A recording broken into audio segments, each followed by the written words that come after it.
Amin. Bismillahirrahmanirrahim. Berkaitan dengan beberapa hal yang kalau kita lakukan secara terburu-buru itu bukan pekerjaan syaitan, tapi justru ajaran dari Allah.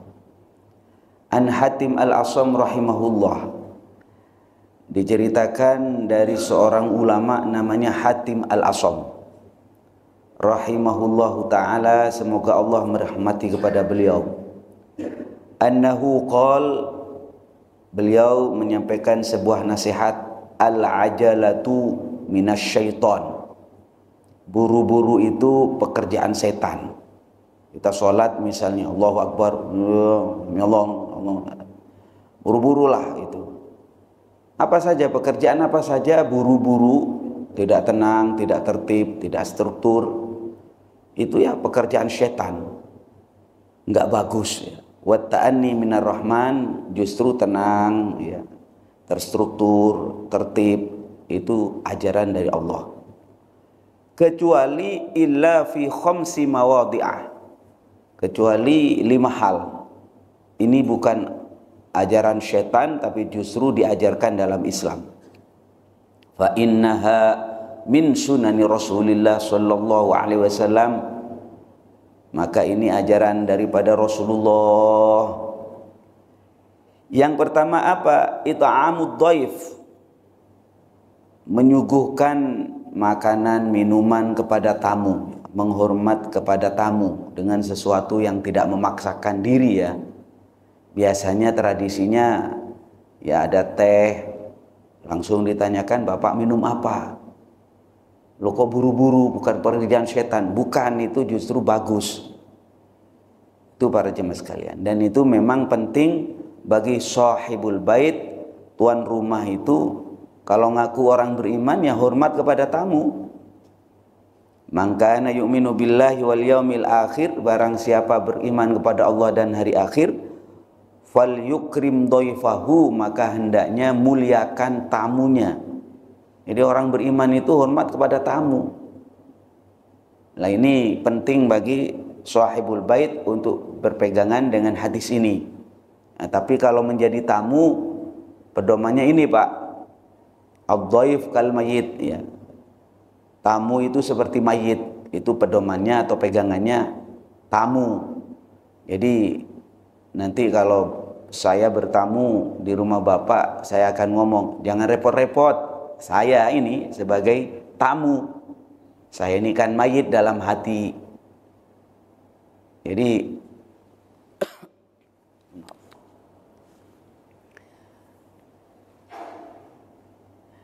jangan dipegang oleh tuan rumah ya. Tuan rumah nanti, katanya kiai itu waktu pengajian, tamu itu seperti mayit, gak usah repot-repot lah. Yang ngomong begini nih salah tempat ini.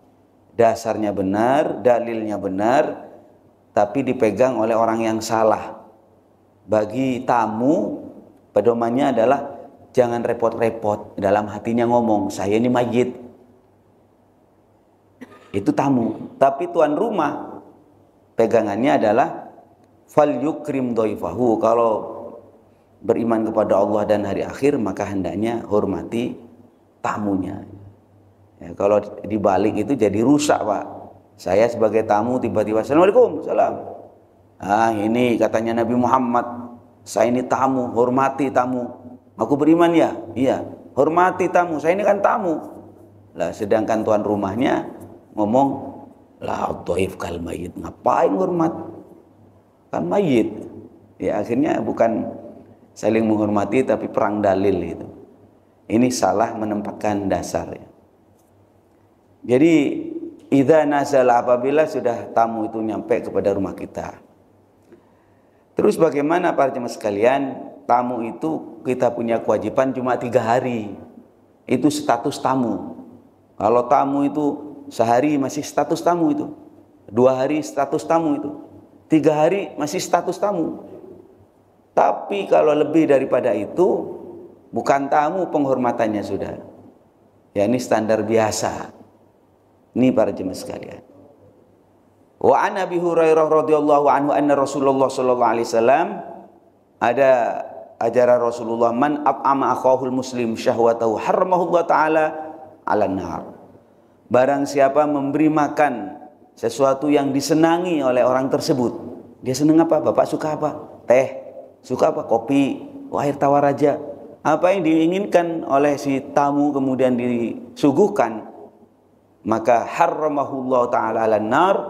Orang tersebut diharamkan oleh Allah tersentuh api neraka. Jadi kalau di kantor-kantor itu standar penghormatannya seperti itu sudah benar itu. Bapak minum apa? Nah, gitu. Ini para jemaah sekalian. Jadi buru-buru menghormat tamu dengan memberi minum atau makan itu bukan pekerjaan setan, tapi ajaran Rasulullah sallallahu alaihi wasallam. Yang nomor 2, wa tajhizul mayyit, menghormat mayit, mulai memandikan, mengkafani, mensolatkan, menguburkan. Itu bukan pekerjaan setan. Mohon maaf. Saya sering melihat ada orang wafat kebingungan. Ada yang sampai mengatakan, jangan dimandiin dulu. Tunggu anak yang masih di Sulawesi. Tunggu anak yang masih di Surabaya. Aduh. Akhirnya yang petugas yang memandikan nunggu-nunggu, Pak. Mohon maaf, sampai mengeluarkan bau yang enggak sedap dari mayit. Akhirnya ngomong, oh, rahasia ilahi itu dulu main togel itu. Padahal bukan itu. Ustadznya nggak cekatan. Jadi kalau ada orang sudah meninggal, cepat lakukan apa yang harus dilakukan. Apa saja? Memandikan, mengkafani, mensolatkan, menguburkan. Nah, kalau saya mengajarkan, ada orang kalau menjelang mati itu ada yang harus dilakukan. Apa saja? Kalau menjelang mati itu, kalau tandanya biasanya pipinya sudah mencekung, ya, kakinya, hidungnya sudah miring, kemudian tangannya sudah melemas. Itu biasanya tanda-tanda orang sakaratul maut. Kalau sudah begitu segera ambil tindakan. Bapak-bapak talqin itu, ajari si calon mayit ini, Allah, la ilaha illallah. Yang lain baca surat Ar-Ra'du, yang lain baca surat Yasin. Ya, surat Ar-Ra'du dan surat Yasin. Kalau sudah benar-benar meninggal, maka lakukan hal yang saya lakukan ini. Coba perhatikan. Ini kalau matanya melotot, tutupin. Jangan biarkan melotot, jelekkan. Kemudian baju-baju aksesoris yang melempel itu segera cabut, buka. Jamnya, cincinnya. Kalau gigi, bagaimana pakai gigi palsu? Gigi palsu kalau kira-kira gampang dicabut, cabut. Lumayan pakai gigi emas.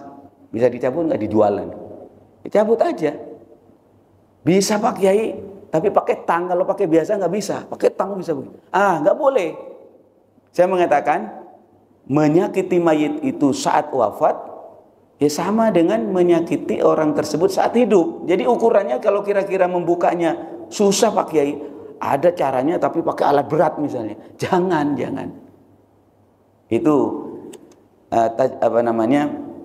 kasru admil mayyiti, mengganggu kehormatan mayit, kakasri hayan, sama halnya dengan mengganggu saat dia hidup. Itu diantaranya. Kalau menganga begitu, tutup Pak, pakai ikat yang benar, pakai tali yang benar, misalnya kerudung sekiranya tidak mangap. Kalau mangap cepat bau. Kalau mangap cepat bau. Tangannya ditaliin, dilemesin. Biar mandinya itu nggak kaku. Kakinya mohon maaf. Gini. Ditekuk-tekuk biar nggak kaku. Saya pernah di Cipto itu, di rumah sakit Cipto kan yang meninggal banyak tiap hari itu. Dokternya sudah terbiasa. Kalau kita kan gemeter ngelihat orang meninggal ya. Di sana sudah biasa melihat. Ada orang meninggal begini. Karena lama tidak ditekuk, ya begini terus. Lah gimana ini? Ini ditaliin. Apalagi kalau sudah ada agak mengerti ya. Jadi jangan kebingungan apa yang harus dilakukan ini setelah meninggal. Itu tadi. Buka semuanya, ditutup dengan tutup yang kira-kira nggak ada gambar. tutup dengan kain. Ini para jemaah sekalian. Ya, kalau ikat itu ya ikat dengan tali yang benar, jangan pakai tali rapia. Kalau tali rapia itu nggak sopan juga ya. Terus perutnya itu dikasih pemberat. Ambilin, mohon maaf kalau saya cari bata, tapi batanya dibungkus biar nggak kembung, Pak. Mohon maaf, ditindih begitu. Karena pernah satu ketika saya memandikan mayit, itu saat mandikan ditutup tuh ya. Kalau memandikan ditutup, tidak ditelanjangin, nggak boleh ditelanjangin. Melihatnya saja haram kalau melihat auratnya. Melihat selain aurat juga nggak dianjurkan, tutup. Kalau nyiram itu dari atas, sekiranya di atas kain itu. Waktu itu ada salah satu jenazah itu keluar angin. Lagi saya mandikan itu, keluar angin, bek gitu. Itu keluarganya pada kabur. Wah, bapak hidup lagi, bapak hidup lagi. Gitu. Saya kan kiai, nggak mungkin kabur saya. Di film-film itu kiai itu pemberani kan kira-kira. Mau kabur, malu saya sudah dipanggil kiai gitu. Nggak kabur saya juga takut Pak sebenarnya. Itu Mas. Tapi akhirnya saya mundur sedikit, mundur sejenak. Bukan takut, bukan. Kan nggak mungkin saya lari. Kalau saya lari ya kabur semua nanti jamaah itu. Saya telepon kiai saya. Kenapa kok keluar angin itu? Itu karena kembung Pak Kiai kemasukan angin. Karena nggak ditindih sama bata. Tapi kadang-kadang hal-hal begini ini karena jarang ya orang yang menghadapi kematian. Itu pun petugas-petugas datang langsung menangani masalah memandikan.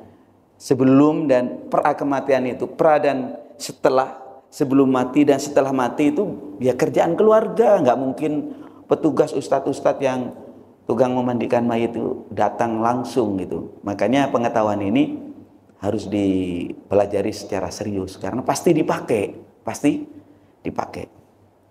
Intinya para jemaah sekalian, menghormat mayit mulai dari memandikan, mengkafani, mensolatkan dan menguburkan. Buru-buru Pak Kiai, bukan pekerjaan setan, tapi min sunani Rasulullah sallallahu alaihi wasallam, ajaran Sayyidina Rasulullah Muhammad sallallahu alaihi wasallam. Selanjutnya apalagi wa tazwijul binti idza balaghat. Segera menikahkan anak putri kita, anak perempuan kita kalau sudah waktunya balik misalnya. Jangan tunda-tunda, nanti kuliah dulu sampai lulus umur 30, 40. Astagfirullahaladzim. Kadang-kadang belum apa-apa sudah dimakan codot itu. Saya senang ketika ada orang sudah waktunya ya. Ada umur 22 kemarin saya lihat, bagus. Bahkan kalau di kampung memang ada peraturan di pemerintah batasan yang boleh kita nikahkan. Tetapi jangan sampai menunda-nunda. Termasuk juga menikahkan putri kita. Kalau nanti sudah kelewatan akhirnya kita pusing bapaknya itu. Keluarganya pusing gimana ya, anak saya mau ditawarin ke siapa ini? Gak nikah-nikah gitu. Jadi buru-buru menikahkan anak putri itu bukan pekerjaan setan, tapi min sunani Rasulullah sallallahu alaihi wasallam. Man zawwaja bintan, Rasulullah mengajarkan begini. Barang siapa menikahkan putrinya, tawajjahullah, maka Allah Ta'ala akan memberikan yang dipakai sama raja itu apa? Mahkota. Allah Ta'ala akan memberikan mahkota besok kepada bapak ibunya yaumal qiyamah, tajal muluk, seperti mahkotanya para raja. Selanjutnya apalagi yang tidak pekerjaan setan, bukan pekerjaan setan, wa qada'ud dain idza wajabah. Segera bayar utang apabila sudah jatuh tempo. Apabila sudah jatuh tempo. Apalagi utangnya pribadi-pribadi. Kalau utang ke bank nggak ada masalah lah, pasti dikejar kita itu. Ya, utang sekarang itu begitu mudah lah dengan banyaknya aplikasi online itu. Tapi kalau nggak bayar ya nanti bunganya berlipat-lipat gitu. Tapi inti daripada ajaran Islam, kita itu kalau berbicara hutang, menghutangkan itu lebih besar pahalanya daripada bersedekah. Kalau orang bersedekah, saya kasih kepada mas ini uang, ini baju, ini apa, bersedekah, belum tentu sedang butuh. Tapi kalau orang yang hutang itu kan jelas butuh itu. Makanya termasuk pahala yang paling besar memberi hutang. Tapi orang yang berhutang, misalnya saya yang hutang, itu hendaknya tahu diri. Jangan sampai ketika kita mau hutang seperti luar biasa butuhnya, tapi kalau ditagih lebih galak daripada tentara, itu gimana itu? Itu nggak boleh. Maka yang baik itu adalah ada qardhan hasanah. Artinya kalau kita berhutang walaupun tidak diminta, saya hutang berapa? 1 juta. Saya pulangin berapa Pak Kiai? Saya pulangin 1.100.000. Asal tidak diucapkan di awal. Kalau dari awal sudah ngomong, nanti ya kalau hutang ke saya 1 juta, kembali sebulan 1.100.000 ya, awas. Ya kembali dengan terpaksa. Itu bukan menghutangi secara syar'i ya. Itu namanya riba itu. Riba. Makanya para jemaah sekalian, menghutangkan itu pahalanya luar biasa. Lah, yang berhutang usahakan ada sedekah gitu. Ada sedekah asal tidak diucapkan di awal. Misalnya kalau sudah mau mengembalikan, loh ini kok ada lebihnya 100.000, ya saya sedekah, terima kasih. Loh itu bagus itu. Bagus itu. Ini para jemaah sekalian, buru-buru belum waktunya aja kok dikembaliin. Enggak lah, lagi ada uang. Nah ini hal-hal macam begini, mari kita tanamkan bahwasanya tradisi Islam itu gak bisa dihindari. Makanya hutang piutang itu Nabi Muhammad juga pernah hutang gitu. Tapi persoalannya adalah bagaimana sekiranya hutang dan yang menghutangi itu sama-sama berbuat baik. Seperti yang saya sampaikan, menghutangi karena Allah. Menghutangi karena Allah, mengharapkan pahala dari Allah. Orang yang berhutang juga demikian. Itu namanya ta'awun, saling menolong di dalam kebaikan. Yang terakhir para jemaah sekalian, bukan pekerjaan setan ini buru-buru, adalah wat taubatu minadz-dzambi idza faratah. Taubat dari satu dosa apabila dia berbuat dosa. Berbuat dosa sedikit istighfar, berbuat salah istighfar. Ini para jemaah sekalian, Rasulullah sallallahu alaihi wasallam saja tidak pernah berbuat salah, tidak pernah berbuat dosa. Tapi Rasulullah itu setiap hari minim 100 kali baca istighfar. Ada yang mengatakan 70 kali. Artinya apa? Istighfar ini penting untuk membersihkan jiwa, menaikkan derajat di sisi Allah Subhanahu wa taala. Orang ngaku dosa itu baik. Orang ngaku dosa itu baik. Saya banyak dosa ya Allah, saya zalim ya Allah. Justru orang yang nggak ngaku dosa itu biasanya orang nggak benar. Sama halnya dengan begini, Kiai, itu bajunya kotor, mana? Oh, bukan kotor ini mas, ini lukisan ini. Kalau saya mengatakan lukisan, saya nggak bakalan cuci baju ini, karena ini batik, hiasan. Tapi kalau itu bajunya kotor, oh ya kotor. Kalau saya ngaku kotor, segera dibersihkan. Demikian juga di dalam kehidupan. Di hadapan Allah Subhanahu wa taala kita mengatakan, ya Allah, saya banyak dosa, ya Allah, saya zalim ya Allah. Orang macam begini biasanya tandanya orang baik, dan orang yang rajin baca istighfar insya Allah hidupnya itu mudah, gampang. Kesulitan-kesulitan itu dijadikan oleh Allah, diberikan jalan keluar dari berbagai kesulitan yang dihadapi. Mudah-mudahan apa yang saya sampaikan ada guna dan manfaatnya. Hadanallahu wa iyyakum ajmain. Assalamualaikum warahmatullahi wabarakatuh.